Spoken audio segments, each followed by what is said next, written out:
Amanda Klein, o que Lula quis dizer exatamente, eu deveria querer dizer, chamando Lira de imperador do Japão. E Lira, por sua vez, acerta quando fala que a discussão sobre semipresidencialismo é grosseria? Adriana, o pano de fundo dessa discussão é o aumento, o alargamento do poder do legislativo. Isso já acontece na prática, um semipresidencialismo orçamentário, com o chamado orçamento secreto, né, que atribuiu aos parlamentares um grande poder sobre as despesas discricionárias.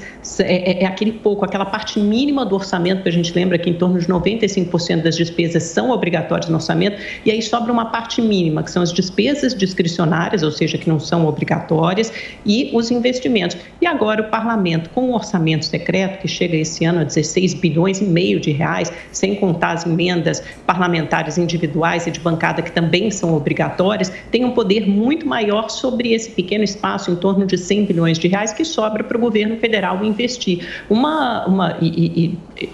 Gastar como bem lhe aprouver. Uma recente matéria até do jornal O Estado de São Paulo, muito boa, do economista Mauro Mendes, mostra como no Brasil, diferentemente de outras economias modernas do OCDE e mesmo de outros países da América Latina, o parlamento tem uma autoridade muito maior sobre o orçamento no sentido de decidir como gastar. Isso normalmente cabe ao Poder Executivo, que é o ordenador de despesas e que tem a visão do todo e que pode investir melhor nos municípios e estados, onde detectar, onde diagnosticar que realmente existem falhas e faltas em determinadas áreas. Outra reportagem recente do jornal o Globo, se não me engano, mostra que 50% do orçamento secreto é gasto em apenas 7% dos municípios, e justamente municípios de apoiadores do governo. Então, isso dá mais poder ao legislativo, mas também cria uma distorção enorme em como esse dinheiro é gasto. Já é pouco dinheiro e ainda mais agora com distorções e sempre por um caráter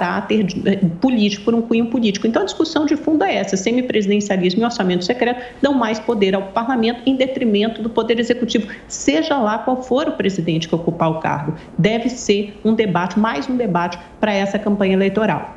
Salles, mas é bom lembrar que há 2 anos, essa discussão sobre o semipresidencialismo, inclusive em entrevistas aqui à Jovem Pan, o presidente Arthur Lira não foi contra isso. Pois é, essa história de semipresidencialismo, ela tem que lembrar que o Brasil votou, fez um plebiscito sobre se nós seríamos uma monarquia ou uma república, e sendo república, se seria presidencialista ou parlamentarista. A sociedade brasileira decidiu isso. Portanto, esse assunto, para ser reaberto, enfim, teria que consultar novamente a sociedade para saber se ela mudou de ideia. Isso em primeiro lugar. Segundo, com relação a toda essa parte, né, digamos assim, da compatibilização do modelo brasileiro, nós temos um problema mais grave, né? Nós temos uma Constituição de 1988, que é muito ruim, porque ela é a Constituição que foi desenhada num espírito parlamentarista, além de ter uma série de assuntos e tópicos que não deveriam sequer estar numa Constituição, mas ela acabou sendo feita e virando um regime presidencialista. Então, ela tem uma matriz parlamentarista com uma decisão por ser um país presidencialista. Além disso, isso do ponto de vista técnico, da questão dos arroubos aí da fala do Lula, né?